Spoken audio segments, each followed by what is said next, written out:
Hello guys, welcome back to my channel. வீடியோக்குள்ளே போகிறதுக்கு முன்னாடி மறக்காமல் அந்த வீடியோக்கு ஒரு லைக்கை போட்டுருங்க. லாஸ்ட் பாட்டில் நம்ம ஆஹில் கர்ப்பத்தில் சந்தேகப்பட்டதுனால சூனியக்காரி வர வழியே இல்லாமல் அவளே டெஸ்ட் பண்ணி எடுத்துகிட்டு வந்து காமிச்சிட்டு இருக்கா. கிட்ட நர்ஸும் செக் பண்ணி பார்த்துட்டு இருக்காங்க. ஆகில அவளோட உண்மையான சுயரூபம் வெளிவரப்போகுது அப்படின்னு அவன் ஒரு பக்கம் பார்த்துட்டு இருக்கான். அப்போ நர்ஸும் பார்த்துட்டு எஸ் இவங்க ப்ரெக்னெண்ட்டாக தான் இருக்காங்க, பாசிட்டிவ்னு வந்திருக்கு அப்படிங்கிற மாதிரி சொன்னதும் பயங்கரமான ஷாக்காக இருக்குது. நமக்கே ஒன்றும் புரியல. இவ தான் கர்ப்பமாகலையே, கர்ப்பமாகிறது கூட ட்ரை பண்ணால் அதுவும் நடக்கலை, அப்புறம் எப்படி பாசிட்டிவ்னு வரும் அப்படிங்கிற மாதிரி தான் இருக்குது. ஆகிலும் இதை பார்த்துட்டு கண்டிப்பாக இதுக்கு வாய்ப்பே இல்லை டாக்டர், நீங்கள் செக் பண்ணி பார்த்துட்டு சொல்லுங்கள் அப்படிங்கிற மாதிரி சொன்னதும் டாக்டரும் செக் பண்ணி பார்த்துட்டு எஸ் இவங்க ப்ரெக்னெண்ட்டாக தான் இருக்காங்க, 3 வாரம் ப்ரெக்னெண்ட்டாக இருக்காங்க அப்படின்னு சொன்னதும் இவனுக்கு ஒரு விஷயம் இடிக்குது. இவகிட்ட கேட்கும் போது 5 மாதம் ப்ரெக்னென்ட் அப்படின்னு சொன்னால் இப்போ டாக்டர் செக் பண்ணி பார்த்துட்டு 3 வாரம் ப்ரெக்னென்ட் சொல்கிறாங்க. ஸோ அதை யோசிச்சு பார்த்துட்டு டாக்டர் இவ 5 மாதம் ப்ரெக்னெண்ட்டாக இருக்கா, அப்படி இருக்கும்போது எப்படி 3 வாரம்னு சொல்லுவீங்க அப்படிங்கிற மாதிரி கேட்டால் அப்போ டக்குன்னு அவளை யோசிச்சு பார்த்துட்டு ஆமாம் நான் 5 மாதம் தான் ப்ரெக்னெண்ட்டாக இருந்தேன், நீங்கள் தான் என்னை கண்ணை வச்சு ஷூட் பண்ணீங்களே, அப்போவே எனக்கு அபார்ஷன் ஆகிடுச்சு, அதுக்கப்புறம் நம்ம 2 பேரும் ஒன்றா இருந்து அப்புறமா நான் ப்ரெக்னென்ட் ஆகிட்டேன், இது 2வது குழந்தை அப்படிங்கிற மாதிரி சொல்லிட்டு இருக்கா. நம்ம ஆகிலுக்கோ ஒன்றுமே புரியல. இல்லை இவ சொல்கிறதெல்லாம் போய் இது என்னோட குழந்தையே இல்லை அப்படிங்கிற மாதிரி அவன் சொல்கிறான். என்ன பேசிகிட்டு இருக்கீங்க ஆகில், நீங்கள் உங்களோட முதல் மனைவி வீட்டை விட்டு போனதில் துக்கத்தில் இருக்கீங்க, அது எனக்கு நல்லாவே புரியும். ஆனால் அதுக்காக இந்த குழந்தை என்ன பாவம் பண்ணுச்சு, நீங்கள் என் கூட ஒன்றா இருந்ததுனால தானே இந்த குழந்தை வந்துச்சு, இப்போ இந்த குழந்தைய உங்களோடது இல்லைன்னு சொல்கிறீங்க, நான் அப்படி என்ன பாவம் பண்ணிட்டேன் அப்படிங்கிற மாதிரிலாம் சொல்லிட்டு ரொம்ப எமோஷ்னலாக பேசிட்டு அப்படியே அவங்க எல்லாரையும் கவர் பண்ணிடுறா. இதை கேட்டு தான் அங்கே இருக்கிற போலீஸும் கேட்குறாரு, என்ன ஆகில் நீங்கள் இப்படிலாம் பண்ணுறீங்க, அன்னைக்கு உங்களை ஷூட் பண்ணது யாருன்னு நான் கேட்கும் போது அவங்க உங்களை காப்பாற்றுறதுக்காக நானே ஷூட் பண்ணிக்கிட்டேன் அப்படின்னு போய் சொன்னாங்க, உங்களை காப்பாற்றுறதுக்காக. ஆனால் நீங்கள் என்னடானா அவங்க வயிற்றில் வளர்கிற குழந்தை மேலே சந்தேகப்படுறீங்க அப்படின்னா அவங்க தப்பான உறவில் இருக்காங்கன்னு சொல்ல வரீங்களா, இந்த மாதிரிலாம் நீங்கள் பண்ணீங்க அப்படின்னா அப்புறம் நாங்கள் உங்களை அரெஸ்ட் பண்ண வேண்டியதாக இருக்கும், ஏன்னா நீங்கள் அவங்கள ஷூட் பண்ணதுனால தான் அந்த குழந்தைய அன்னைக்கு அபார்ஷன் ஆகிருக்கு, அதனால் நாங்கள் உங்கள் மேலே டொமஸ்டிக் கேஸ் போட்டு உங்களை அரெஸ்ட் பண்ண வேண்டியதாக இருக்கும் அப்படிங்கிற மாதிரிலாம் சொல்லிட்டு பேசிகிட்டு இருக்காங்க.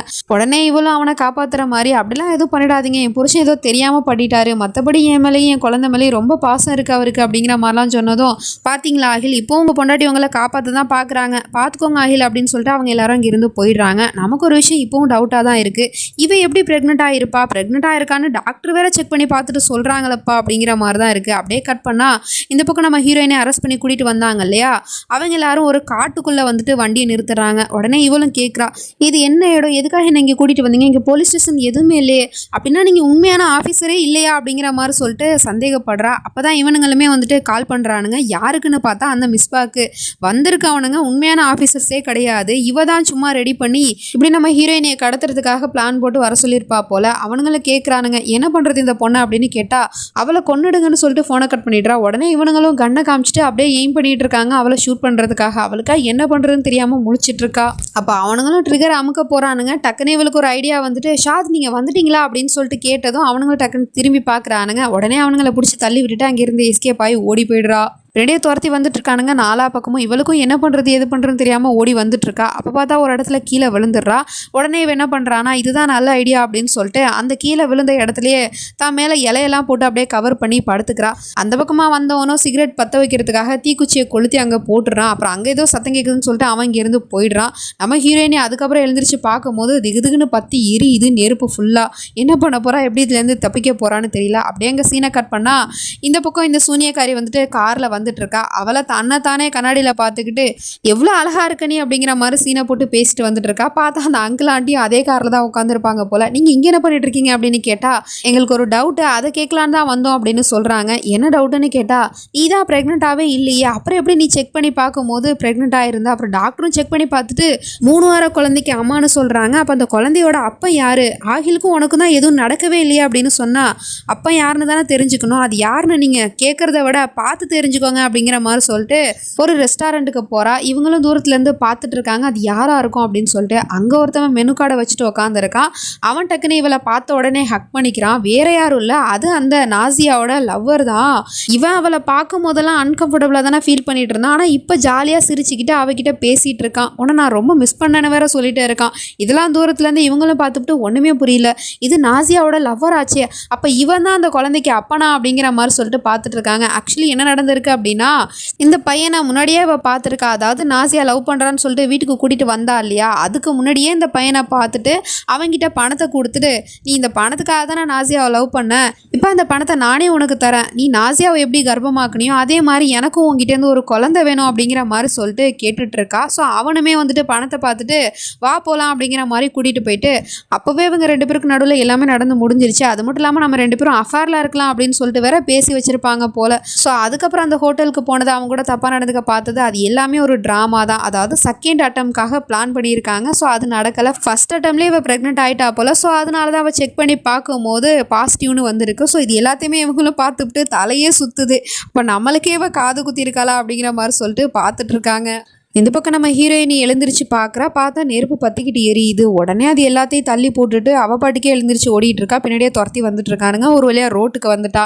அப்போ அங்கே ஒரு கார் வருது. அந்த காரில் ஹெல்ப் கேட்டு, ப்ளீஸ் எனக்கு ஹெல்ப் பண்ணுங்க அப்படின்னு சொன்னா. ஆனால் நீ யாருமா, நீ எதுக்காக இப்படி ஓடி வரேன்னு கேட்டால், என்ன 4-5 பேர் துரத்தி வந்துட்டு இருக்காங்க கொல்றதுக்காக. என்னோட புருஷன் ஆர்மி ஆஃபீஸர் தான், ப்ளீஸ் எனக்கு ஹெல்ப் பண்ணுங்க அப்படிங்கிற மாதிரி சொன்னதும் அவங்களும் கூட்டிகிட்டு அங்கேருந்து போயிடுறாங்க. ஒரு வழியாக நம்ம ஹீரோயினி தப்பிச்சிட்டா.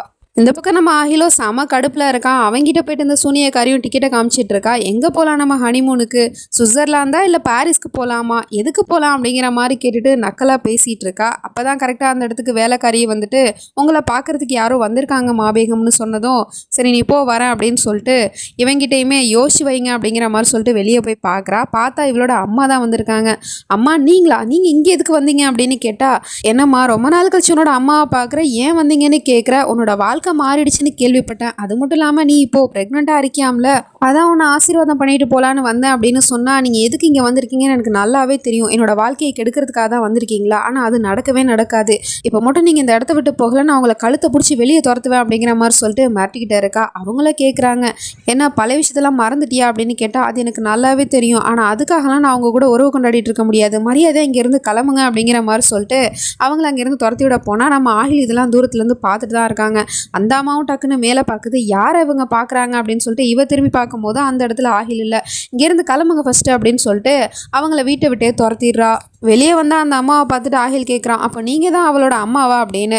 ஆமாம் நான் தான் அவளோட அம்மா, ஆனால் அவள் நீ நினைக்கிற அளவுக்கு நல்லவ கிடையாது, அவளை போயிட்டு இந்த மாளிகையில் ஏற்றி வச்சுருக்கீங்க, அவள் எவ்வளோ கெட்டவ தெரியுமா அப்படிங்கிற மாதிரி கேட்டால், அது எனக்கு நல்லாவே தெரியும், உங்களோட மகளை எப்படி ஒழிச்சுக்கிடணும்னு உங்களுக்கு நல்லாவே தெரியும்ல, அது எப்படின்னு சொல்லுங்கள் அப்படின்னு சொன்னால், நீங்கள் என்ன நினச்சிங்க, என்னோட பொண்ணை அழிக்கிறதுக்கு நான் உங்களுக்கு ஐடியா கொடுப்பேனா, நான் அவளோட அம்மா அப்படின்னு சொன்னால், அதான் நான் இப்போ பார்த்தனே அவளோட அம்மாவை எப்படி அடித்து துரத்துனான்னு, அவளுக்கு யாருமே முக்கியம் கிடையாது, அம்மாவும் முக்கியம் கிடையாது, புருஷனும் முக்கியம் கிடையாது, அவளுக்கு எந்த உறவுமே தேவை கிடையாது, அவளுக்கு அவ மட்டும் தான் முக்கியம், அவளோட காரியம் மட்டும் தான் முக்கியம் அப்படிங்கிற மாதிரி சொன்னால், நல்லா தெரிஞ்சு வச்சுருக்கீங்களே என் பொண்ணை பற்றி, ஆனால் அவளை நீங்கள் அழிக்கணும் அப்படின்னா உங்களோட காதல் உங்கள் கூட இருந்தால் மட்டும்தான் முடியும். ஒரு மனுஷன் அந்த காதலில் விழுந்துட்டானா அந்த காதலில் அவன் உலகத்தையே வெல்ல முடியும், உலகத்தையே இழக்க முடியும், அது அவனோட காதலை பொறுத்து தான் இருக்குது.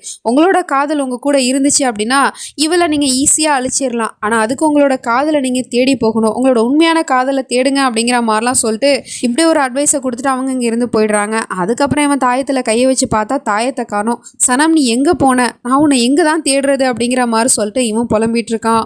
இந்த பக்கம் இந்த மிஸ்பாவோ அந்த பாக்ஸை வந்துட்டு கொரியர் பண்ணுறதுக்காக 2 பேரை வர சொல்லியிருக்கா. ஆனால் அவனுங்க என்னடானா இவ்வளோ பெரிய பாக்ஸாக இருக்குது, இதெல்லாம் எங்களால் தூக்கிட்டு போக முடியாது, சாரி மேடம் அப்படின்னு சொல்லிட்டு அவனுங்க இங்கேருந்து போயிடுறானுங்க. இவளுக்கு என்ன பண்ணுறதுனே தெரியாமல் அந்த பாக்ஸில் இருக்கிற அவளையுமே வெளியே எடுத்துட்டா. பார்த்தா அவள் மயங்கி இருக்கிறா போல். அந்த பக்கமாக தான் வந்துட்டு ஷாத் வந்துட்டு இருக்கான் கீழே. உடனே இவளும் அந்த பாக்ஸில் இருக்கிற அவளை வந்துட்டு அப்படியே இந்த பக்கமாக தரன்னு இழுத்துட்டு போயிட்டே இருக்கா.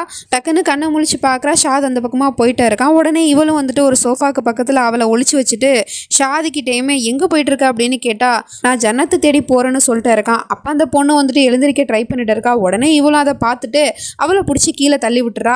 அடிபட்டுருச்சு போல ஆண்டு சொல்லிட்டு கத்துறா. அந்த சத்தம் கேட்டு இவனும் திரும்பி பார்க்கறதுக்குள்ள இவ டக்குன்னு ஆண் சொல்லிட்டு கத்துறா. என்னாச்சு மிஸ்பா உனக்கு அப்படின்னு கேட்டா, இல்லை என்னோட முட்டியை இங்கே நான் இடிச்சுக்கிட்டேன் அப்படின்னு சொல்றா. சரி நான் உனக்கு உதவி பண்ணவான்னு கேட்டா, அதெல்லாம் ஒன்றும் வேணாம், நீ இப்போ நான் பார்த்துக்கிறேன் அப்படின்னு சொன்னதும் அவனை அங்கே இருந்து போயிடுறான். அதுக்கப்புறமா இந்த பொண்ணை வந்துட்டு திருப்பி பார்த்தா அந்த இடத்துல ஒரே பிளட்டாக இருக்கு. அடிபட்டத்தில் செத்தே போயிட்டா போல.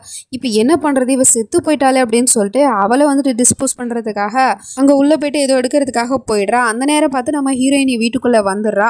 அவள் வந்து பார்க்கும்போது வீட்டில் யாரையுமே காணோம். கூப்பிட்டு பார்க்குறா. அதுக்கப்புறமா பார்த்தா அந்த பக்கமாக மிஸ்பா வரதை பார்த்துட்டு இவ ஒரு பக்கமாக போய் ஒளிஞ்சிக்கிறா. பார்த்தா அந்த பொண்ணு இருக்கிற இடத்துக்கே வந்துட்டா.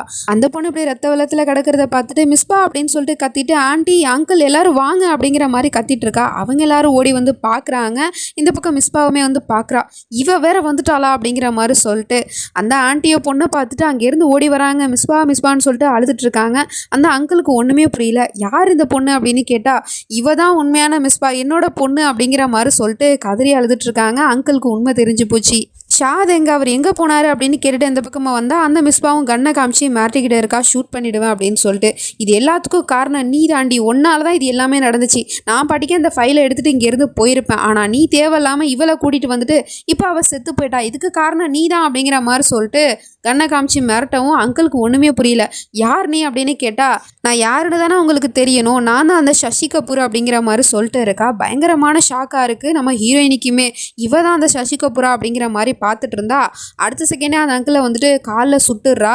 என்ன பண்ணிட்டு இருக்கு நீ, அவங்கள விட்டுரு அப்படின்னு சொன்னா அது எப்படி என்னை பற்றின உண்மை தெரிஞ்சதுக்கப்புறம் நான் உங்கள் எல்லாரும் உயிரோட விடுவேன்னு நினச்சிட்டு இருக்கேன். ஃபஸ்ட்டு ஆண்டியை கொல்லவா அப்புறம் அங்கிளை கொல்லவா இல்லை ஒன்றை கொல்லவா அப்படிங்கிற மாதிரி கேட்டுட்டு இருந்தா நம்ம ஹீரோயினே கேட்குறா, நீ என்ன விளையாடிட்டு இருக்கியா, நீ அப்படிலாம் யாரையும் கொல்லக்கூடாது அப்படின்னு சொன்னா அந்த வீட்டில் இருக்கிற வேலைக்காரி இது எல்லாத்தையும் பார்த்துட்டு போலீஸ்க்கு கால் பண்ணுறதுக்காக ஃபோன் எடுக்க போனால் அந்த வேலைக்காரியை சுட்டு இவ கொன்னுடுறா. இப்போ தெரிஞ்சிருக்குமே நான் விளையாடலைன்னு சொல்லிட்டு. இப்போ ஃபஸ்ட்டு யார் சாக போகிறா, என்னோட அன்பான மாமாவே நான் சாகடிக்கிறேன் அப்படின்னு சொல்லிட்டு ரெகரா அழுத போறா. டக்குன்னு நம்ம ஹீரோயினி அவளை பிடிச்சி தள்ளி விட்டுட்டு மாமாவையும் ஆண்டியும் கூட்டிட்டு அங்கேருந்து எஸ்கேப் ஆகி ஓடிக்கிட்டே இருக்கா. இவளும் பின்னாடியே ஓடி போயிட்டே இருக்கா. ஒரு ரூமில் போயிட்டு கதவை சாத்திக்கிறாங்க. அவளோ வந்துட்டு கதவை திறக்கிறியா இல்லை உடைக்கவா அப்படின்னு சொல்லிட்டு வெளியில் நின்று கத்திக்கிட்டு இருக்கா. இதுக்கப்புறம் என்ன நடக்க போகுது அப்படிங்கிறதுலாம் நம்ம நெக்ஸ்ட் பார்ட்டில் தான் பார்த்து தெரிஞ்சுக்கணும். அது வரைக்கும் பை ஃப்ரெண்ட்ஸ்.